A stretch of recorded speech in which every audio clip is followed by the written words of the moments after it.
My name is Zack Arnold. I'm a Hollywood film and television editor, a documentary director, father of two, an American Ninja Warrior in training, and the creator of Optimize Yourself. For over 10 years now, I have obsessively searched for every possible way to optimize my own creative and athletic performance, and now I'm here to shorten your learning curve. Whether you're a creative professional who edits, writes, or directs, you're an entrepreneur, or even if you're a weekend warrior, I strongly believe that you can be successful without sacrificing your health or your sanity in the process. You ready? Let's design the optimized version of you. Hello and welcome to another episode of the Optimize Yourself podcast. Whether you're brand new to the show or you're a seasoned vet, it would mean the world to me if you took just 1 minute to share this episode with a friend or a colleague who could benefit from what you learned today. And don't forget to also click the subscribe button in your podcast app of choice, because the more subscribers we have, the more that iTunes and the other platforms recognize this show, and thus the more people that you and I can inspire to step outside their comfort zones to reach their greatest potential. And now on to today's show, which is a special episode where I provide my articles in audio form so you have the opportunity to walk and listen instead of sit and read if that is your preference. My hope is that you're going to use this opportunity to get up and step away from your chair for the next 30 minutes or more so you can build the habit of moving more, whether you're working, stuck at home, or otherwise. The following article, 5 Simple Practices to Reduce Pandemic Panic, is a guest article from film and television editor Debbie Germino, who has edited such shows as Fargo, Agents of S.H.I.E.L.D., Smallville, Genius, and many more. She is also the author of the blog Happiness in Training, and she's going to be providing us regular content to help us all become more mindful editors. If you'd like to read instead of listen, you can find this article at optimizeyourself.me/pandemicpanic. And if you would like to submit a question for Debbie or for me that we can answer in a future podcast Q&A session, please submit at optimizeyourself.me/podcastqa. This episode is made possible for you by, you guessed it, Ergo-Driven, the creators of the TopoMat, my #1 recommended product if you are interested in moving more and not having sore feet at your height adjustable or standing workstation. Almost every new person that I meet in this industry starts our conversation with, "Hey, I got a TopoMat because of you. It changed my life. Thank you." If you are not standing on one today, I cannot recommend it enough. It's super comfortable, it's an awesome conversation starter, and by the way, it's also scientifically proven to help you move more throughout your workday. To learn more and get your TopoMat, visit optimizeyourself.me/topo. That's TOPO. So, I'm guessing I'm not the only one who feels blindsided from the Mack truck that crashed through life as we know it in the last couple of weeks. Not even 2 weeks ago, my greatest concern was getting through producer notes editing the latest episode of Fargo. Less than a week later, I was put into self-quarantine, having worked from a potentially contaminated office. And just like that, I've been laid off after production was shut down, along with the rest of Hollywood. To put it mildly, fear, stress, and anxiety are in the driver's seat and running rampant in my brain. Luckily, when things in our industry took a turn for the worst, Zack provided us with 5 practical steps to take back control of our mental health. As New York Times bestselling author and happiness expert Gretchen Rubin says, action is the antidote to anxiety. With Zack's easily laid out steps, I was ready to take action. Or at least I thought I was. Step 1, over-prepare. This step proved difficult for me. Being in self-quarantine meant I couldn't do any shopping at stores, and online shopping was becoming increasingly difficult. Most of the items I would stock up on were sold out, and delivery times were impossible to book. At least I have a decent supply of toilet paper right now. Step 2, reprioritize my finances. As someone who gets physically ill at the thought of doing my taxes every year, this was not a step I was looking forward to. This was further exacerbated by a phone call from my producer telling me that I had 1 more week of pay and then they were laying me off. With all productions being shut down, there is no certainty as to when another job will come up. Maybe I'll skip this step for now. Step 3, Disconnect from the doomsday news cycle. This one I've got. I have already been curating my news consumption for several years, and I have my trusted resources that I go to for reliable, informed, and factual information, with the much-needed addition of hope. This keeps me grounded and productive. I've also had practice in letting go of the need to feel up to date and the fear of missing out. What I do not usually have to contend with is others in my household being sucked into the news cycle. Now that my boyfriend is working from home, he constantly has the news on and feels compelled to share the latest death tolls as they come through his Twitter feed. Not helping. Maybe step 4 will be the winner for me. Step 4, prioritize sleep and exercise. Normally, this is a piece of cake for me. Having spent the last 10 years training for various endurance events, including marathons and triathlons, I know how to maintain my healthy habits, even during hiatus. But part of what keeps me motivated is the social interaction I get through my training. I have friends that I meet up with on the weekends to do long training runs or rides. I swim with a team once a week in a pool that is now closed. I practice yoga at a studio that is also closed. Social distancing requirements are making it impossible to train in the ways that keep me motivated and accountable. And despite my best efforts to maintain my regular sleep schedule, I'm finding it challenging, given this is my first time living through a global pandemic. What is happening? This was supposed to make me feel better. Step 5, build your at-home professional network. I love this idea, and I want to make it happen, but I've spent my days talking with family, figuring out how to get food delivered, and feeling overwhelmed with all the dramatic shifts in schedule, lifestyle, and simple day-to-day logistics of survival. Everyone is talking about how much time we're supposed to have on our hands now. We should be reading books, learning a new language, brushing up on editing techniques, learning new software programs to broaden our professional skills, trying out new hobbies and interests, and a whole host of self-improvement and relationship skills that we should dive into. These are all great ideas. I love every one of them. But maybe we're forgetting one important piece of all of this: our humanity. Has anyone taken a moment to stop and recognize the gravity of what is happening?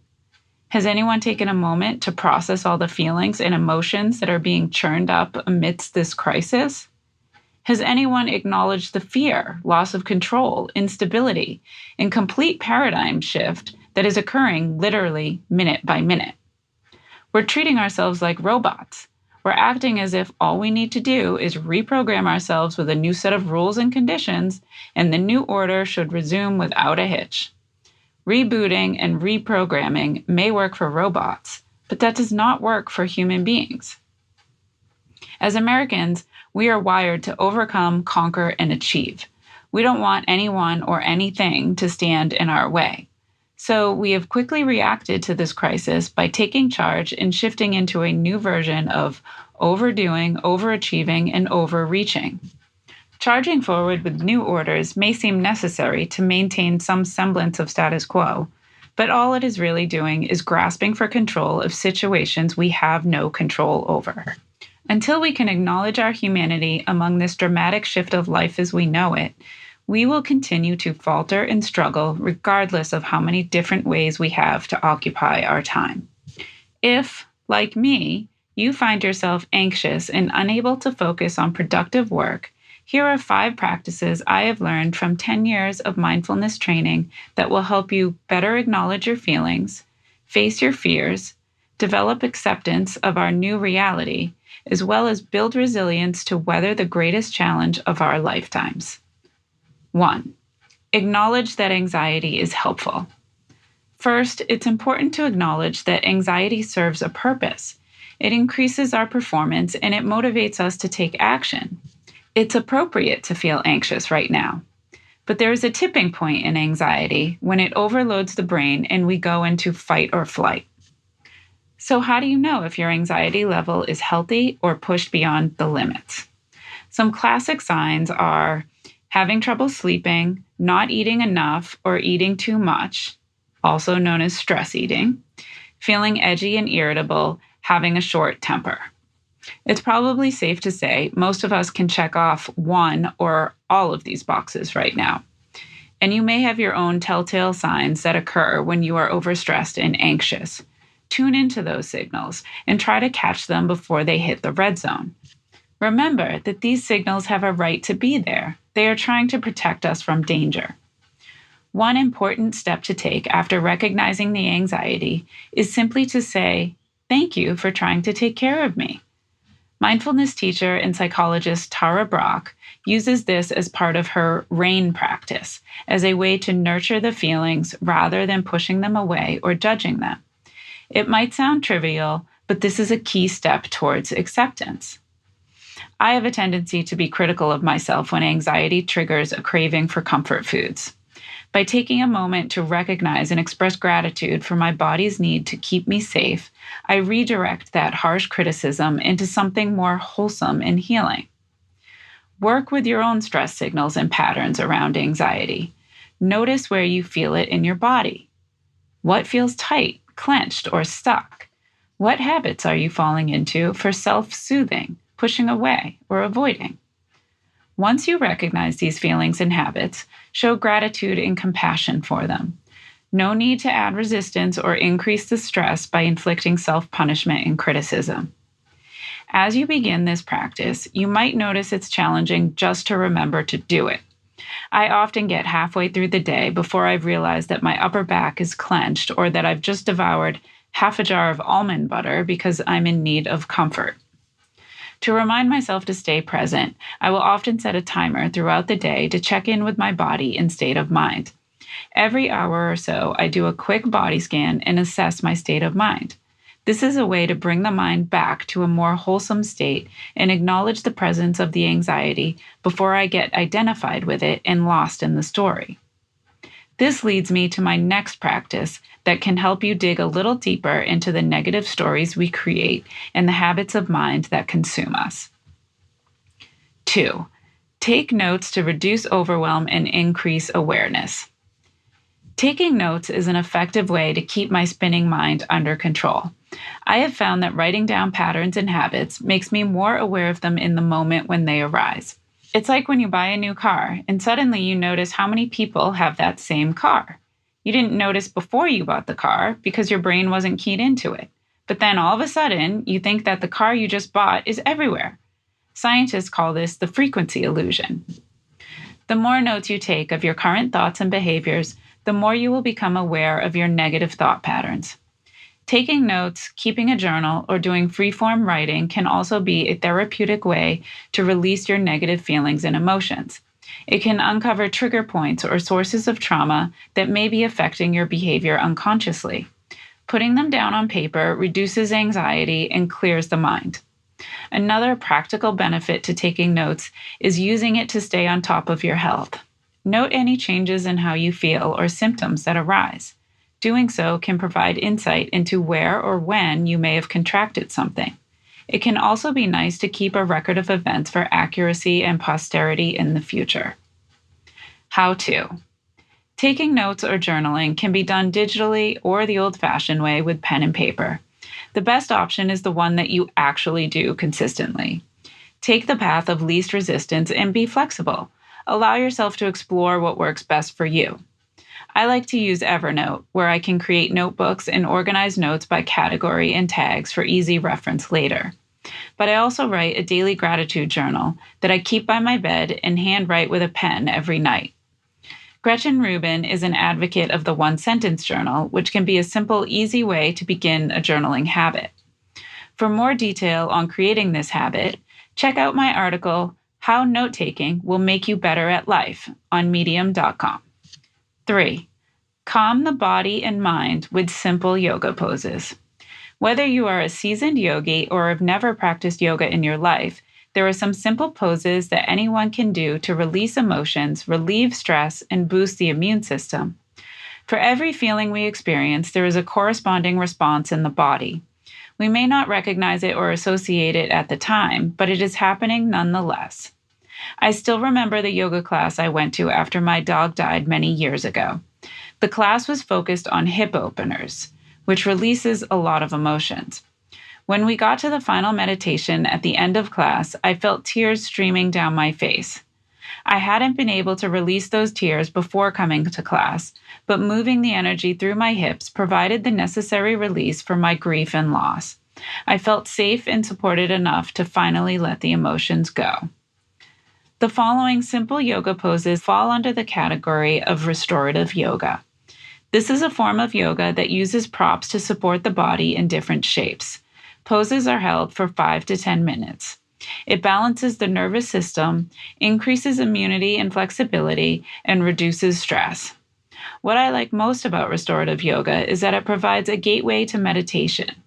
The poses are meant to be comfortable and relaxing, which in turn relaxes the mind and provides a doorway into seeing the mind and body connection. 1. Legs up the wall inversion. Result: strengthens the immune system, promotes relaxation. My favorite restorative pose is called legs up the wall, or Viparita Karani in Sanskrit, which is considered a mild inversion pose suitable for all ages and ability levels. Inversions are excellent poses for the immune system, so doing this pose for 10 minutes each day is a great practice to begin right now. How to. The pose is just as it sounds. You lay down on your back and put your feet up against the wall. For added support and relaxation, you can elevate your hips and butt with a bolster, pillow, or a stack of folded blankets. Lie there and focus on your breath as you try to allow your thoughts to dissolve into the background. Note, this pose is amazing for calming your racing thoughts before bed. 2. Reclined bound angle pose. Result: reduces anxiety, opens the heart. Another pose I like to practice is reclined bound angle pose, or Supta Baddha Konasana in Sanskrit. The name does not evoke the feeling of total relaxation and luxury that the pose offers, but I promise it will be refreshing. I've been experimenting with using this pose when the urge to stress eat comes up, and it's been a nice antidote. It calms the nervous system and opens the heart and chest, which is often the first place we tighten and clench during anxious times. How to. The pose can be done on the floor with just blocks or pillows. To get the full support, I recommend using blocks, blankets, and a bolster, or pillows and towels can work just as well. 1. Gather a bolster, yoga blocks, and 1 or 2 blankets. Place the bolster vertically and sit down in front of it. Lay a folded blanket horizontally across the top of the bolster. This is for your neck. 3. Lie down with your back on the bolster and your legs flat on the floor. Bend your knees to the side and pull your feet to touch each other. Your legs will be in the shape of a diamond. 4. Place the yoga blocks or 2 small pillows under your knees for support. You should feel a stretch in your groins, but it should be a gentle stretch. If it's too intense, put more support under your knees until it feels comfortable. 5. Lay back with your head on the blanket at the top of the bolster and release your arms to the sides so you feel an opening in your chest. You may like to lay a blanket across your stomach or over the front of your body for warmth. 6. Now just relax and enjoy the gentle, supportive stretch of the pose. 4. Reduce anxiety with breathing exercises. Just as we can use the body to tap into emotions, working with the breath can be another powerful resource for reducing anxiety and making space for whatever is coming up in the moment. We take for granted this essential involuntary function for most of our waking moments, but when we slow down and pay attention to our breath, we'll learn a lot of useful information. We all know our emotions affect our breath. When we're scared, the breath hastens and becomes shallow. When we're relaxed, it slows and deepens. By performing intentional breath exercises, we can harness the power it has to regulate our blood pressure and ease our worries. When I first began practicing meditation, I struggled to keep my concentration. I had a very strong negative critic who liked to berate me for getting distracted. I found that using breathing techniques was a nice way to increase my concentration while turning the volume down on my inner critic. 1. Box breathing. Results: enhanced concentration and relaxation. The first breathing exercise I recommend is called box breathing or square breathing. also called samavriti in Sanskrit. It's a simple technique that can be varied for different effects once you learn the basic process. This technique activates the parasympathetic nervous system, sometimes referred to as rest and digest. It is the opposite of the fight or flight response of the sympathetic nervous system that we are trying to deactivate. How to? 1. Sit comfortably and inhale for 4 counts. Hold the inhale for 4 counts. Exhale through your mouth for 4 counts. Hold at the bottom of the exhale for 4 counts. Repeat. You can do this for a few rounds, working your way up to 5 or 10 minutes at a time. For even greater stimulation of the parasympathetic nervous system, you can increase the count of the exhale to 6, 8, or 10. The longer exhale provides an enhanced calming effect by slowing the heart rate. Practice first with the 4-count version until you feel comfortable enough to increase the exhales. If you feel yourself getting panicky or uncomfortable, you can skip the hold on the exhale or drop the counting altogether and breathe normally. The point is relaxation, and if you don't feel relaxed, don't do it. Breathing exercises can take some time to get the hang of, so be patient with yourself and listen to your instincts. 2. Alternate nostril breathing. Result: provides grounding and balance. Another great breathing exercise for relaxation is called alternate nostril breathing, or nadi shodhana in Sanskrit. This technique clears the toxins and strengthens the respiratory system and lungs, which is especially useful in the current situation. Sit comfortably with your back straight, either in a chair or on the floor. Take a few normal breaths in and out through the nose. Rest your hands in your lap and take your right hand up to your nose. Using your thumb, close the right side of your nostril and inhale through the left nostril. Using your ring finger, close the left nostril and pause briefly at the top of the inhale. Release your thumb from the right nostril and exhale through the right nostril. Pause at the bottom of the exhale and inhale through the right nostril. Pause at the top, release your left nostril and block your right nostril. Exhale through the left nostril. That completes 1 cycle. Repeat for 5 to 10 cycles. Try to keep the length of the inhales and exhales even. Try to keep your mind focused on the breath and allow the thoughts to be in the background. This practice balances the right and left sides of the brain while also improving focus. The finger and thumb placement can feel a little awkward at first. It doesn't have to be perfect. If it's too cumbersome with the fingers, it also can be effective to drop the hand to your lap and imagine the air being inhaled and exhaled through each nostril in the same pattern. 5. Practice meditation and embrace compassion. While meditation is not a panacea for resolving anxiety and finding acceptance, it is definitely a gateway for working with difficult emotions and patterns. The breathing exercises and yoga poses mentioned above will serve as gentle ways to prepare the mind for meditation. Remember that meditation is not about stopping your thoughts.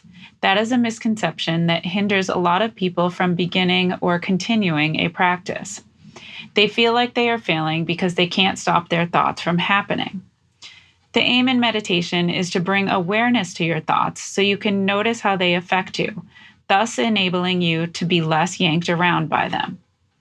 For example, right now I am suddenly more aware of my fears around gaining weight and losing fitness now that I have lost access to my regular training groups. My mind is telling me that I can't do it on my own and that what I'm doing isn't good enough. Meditation helps me bring awareness to these thought patterns and it creates space around them. It helps me understand that I can make a choice to follow that train of thought or just notice it as a story in the mind that I don't have to buy into.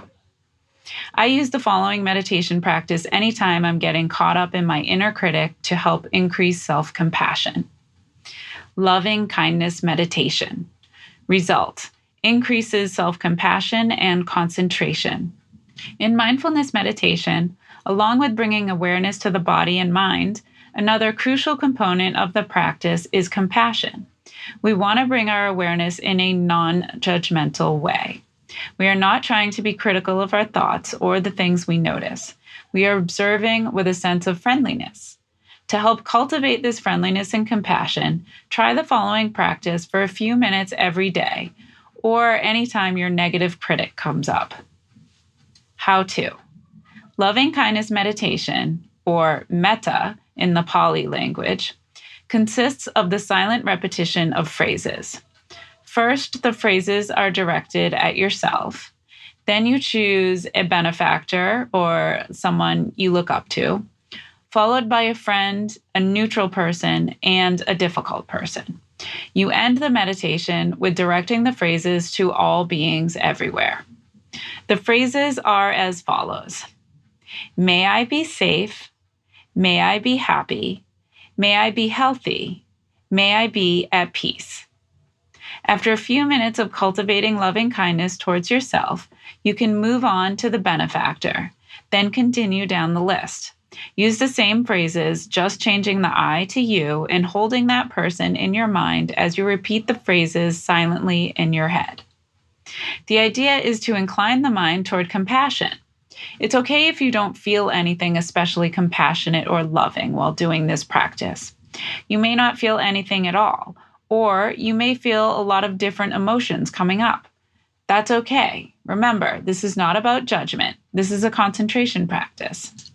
Sharon Salzberg is one of the foremost loving kindness meditation teachers in the West.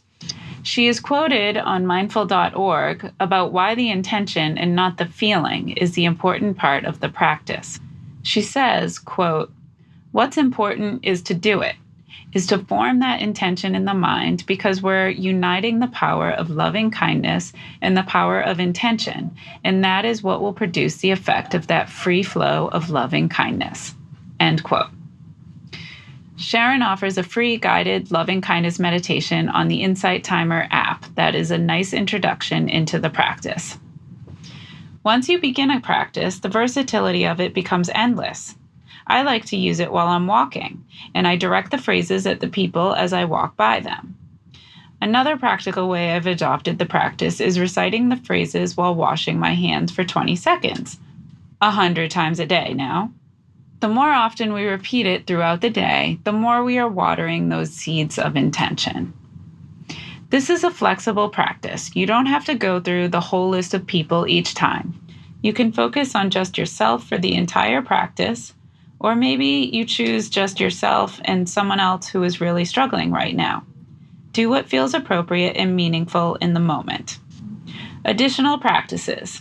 1. Practice voluntary discomfort or renunciation. Result: cultivates inner peace. The fear we are all experiencing right now is based on uncertainty and loss of control. We don't know when this pandemic will end, and we are afraid that there will be a prolonged period of unemployment. Our usual routines of going to stores when we need something are being disrupted. We have lost control over the way we meet our basic needs. This brings a feeling of insecurity and groundlessness. One of the most valuable lessons I've learned from studying contemplative practices and philosophies is that we cannot rely on external circumstances for happiness and well-being. Though that seems like a tall order, there are ways to cultivate the inner strength and fortitude necessary to reduce our dependence on external things. The Stoics call their practice voluntary discomfort, and the Buddhists have a similar practice called renunciation. Both are the practice of letting go of our modern comforts, desires, and cravings. We can practice dining on simpler fare and accepting that we can't have ready access to all the options we're used to enjoying. We can practice conserving toilet paper and other essentials so we don't create a shortage. We can make do with the supplies we have and discover we don't need as much as we think. Yes, these things are being forced upon us right now, but we can work with our minds to find peace in the situation. When I learned I had to be on self-quarantine for 14 days, it was the day before I typically go to the farmer's market to stock up for the week. Even though I had friends who offered to go to the grocery store for me, all I wanted was the food I usually get at my farmer's market. My mind immediately clung to what I couldn't have. That is the nature of the mind. By practicing letting go of these attachments, we are left with a sense of ease and courage that comes from not being reliant upon circumstances we cannot control. 2. Ask, is this useful? Result, a helpful reality check. This simple little question can be dropped into your meditation practice or any time in daily life you find yourself ruminating and spinning out of control. In the article, 3 Things That Will Make You 10% Happier, Dan Harris, author and podcast host of 10% Happier, talks about how using this simple question on himself has been effective in dealing with his anxiety and overrun thinking. Dan says, quote, "At some point, you have thought it through sufficiently and it's time to move on. What I have learned how to do as a result of meditation is to draw the line between what I call constructive anguish and unconstructive rumination, and that's made me a lot happier." End quote. So next time you find yourself on your 3rd straight hour of watching the news cycle or scrolling through the endless thread of your Twitter feed, maybe stop and ask, is this useful? 3. Practice generosity. Result, creates a sense of connection. When we get overwhelmed with our own situations and internal worlds, it can be helpful to think of others and how we can be of service. Although we are practicing social distancing, we can still use technology and other forms of communication to support and help out our loved ones and neighbors. We can also remind ourselves when we feel inconvenienced by being asked to stay at home and reduce trips to the stores that we are doing this for the greater good. This is about being part of a larger community and doing our small part to help reduce the burden on the healthcare system and the damage to the elderly and at-risk communities that live among us. Your sacrifice of limiting your activities and interactions is helping to block the pathways of contagion. The fewer avenues for the virus to pass through, the better off we will all be, and the sooner we will contain the virus and be able to return to normal living. Focus on human being as much as human doing. We are living in unprecedented times, and we need all hands on deck. We need to take care of ourselves and take care of each other. We need to hold ourselves accountable and offer support where we can. We need to hold each other in compassion and be open and receptive to a new way of living for the greater good. Anxieties are high. The circumstances are changing with monumental speed. We need to be aware of the latest recommendations while being equally aware of our own minds and behaviors as we adjust and adapt. We need patience and compassion toward ourselves in the situation we are dealing with. We need to acknowledge the feelings we are experiencing and give them the respect they deserve. When you are having trouble focusing, or you find yourself catastrophizing about the state of the world, or you can't peel yourself off the couch and away from Netflix, ask yourself, what emotions are you avoiding? Take a deep breath and feel in your body where that anxiety is living. Say, thank you for trying to protect me. Then reassure it with, right now, everything is okay.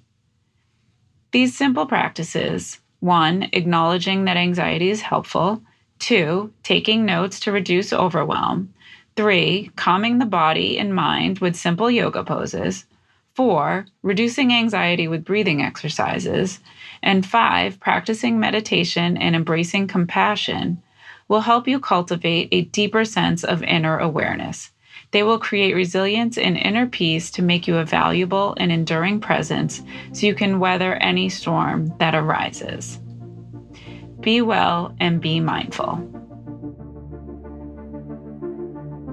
I hope that you enjoyed Debbie's reading of her article, 5 Simple Practices to Reduce Pandemic Panic, which you can find at optimizeyourself.me/pandemicpanic. And if you would like to submit a question for Debbie or for me or both of us to answer in a future podcast Q&A session, please submit at optimizeyourself.me/podcastqa. Thank you for listening.